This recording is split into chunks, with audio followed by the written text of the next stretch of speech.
বর্তমানে ভারতে সফল ব্যবসায়ী তথা ধনীতম ব্যক্তিদের নিয়ে কথা বললে উঠে আসে মুকেশ আম্বানি, গৌতম আদানিদের নাম।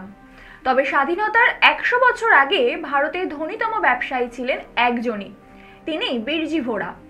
জানা যায় ইস্ট ইন্ডিয়া কোম্পানিও বিরজি ভোরার কাছ থেকে টাকা ধার নিয়েছিলেন। এমনকি মোগল সম্রাট ঔরঙ্গজেব এবং শাহজাহানকেও তিনি সাহায্য করেছিলেন। 1590 সালে জন্ম বিরজির। মোগল আমলে সুরাটের ব্যবসায়ী ছিলেন তিনি। সেই সময় তাকে বণিক রাজপুতও বলা হতো।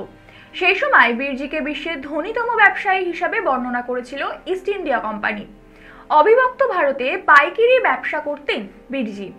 কোনো পণ্য বিক্রি করার আগে তিনি সেই পণ্যের সমস্ত স্টক নিজে ক্রয় করে নিতেন, তারপর চড়া দামে তা বাজারে বিক্রি করতেন। পাশাপাশি সুদে টাকা ধারও দিতেন। সুরাটে সেই সময় যে সমস্ত পণ্য আমদানি করা হতো তাতে একচেটিয়া আধিপত্য ছিল বিরজির।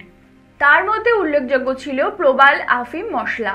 এই সমস্ত পণ্য কিনে চড়া দামে বিক্রি করে লাভবান হতেন বিরজি। ব্রিটিশ ইস্ট ইন্ডিয়া কোম্পানি এবং ডাচ ইস্ট ইন্ডিয়া কোম্পানির সঙ্গে ব্যবসা করতেন তিনি। সুরাটে ডাচদের থেকে মরিচ কিনতেন বিরজি, ইংরেজদের থেকে কিনতেন প্রবাল। পরে ইংরেজদের কাছে মরিচ, এলাচ, হলুদ ইত্যাদি বিক্রি করতেন। ব্রিটিশদের ইস্ট ইন্ডিয়া কোম্পানির সঙ্গে বিরজির প্রতিদ্বন্দ্বিতা ছিল, তবে দুতরফের সম্পর্ক ভালো ছিল। 1619 থেকে 1670 সালের কাছাকাছি সময় পর্যন্ত ইস্ট ইন্ডিয়া কোম্পানির মূল অর্থদাতা ছিলেন বিরজি। এক পর্যায়ে তিনি কোম্পানিকে 2 লক্ষ টাকা ধার দেন বলে জানা যায়। বর্তমানে এই টাকার পরিমাণ অল্প শোনালেও সেই সময় টাকার মূল্য ছিল অনেকটাই।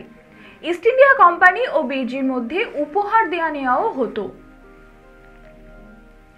মোগল প্রশাসনের সঙ্গেও বিরজির সুসম্পর্ক ছিল। মোগল সম্রাট ঔরঙ্গজেবকে সাহায্য করেছিলেন বিরজি।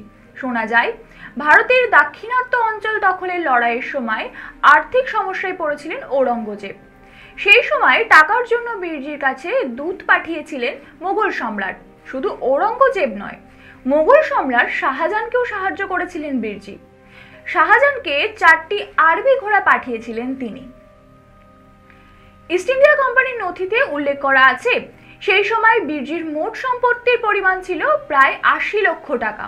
মুদ্রাস্ফীতির হিসাব ধরলে মুকেশ আম্বানির সম্পত্তির থেকেও প্রায় কয়েক গুণ বেশি।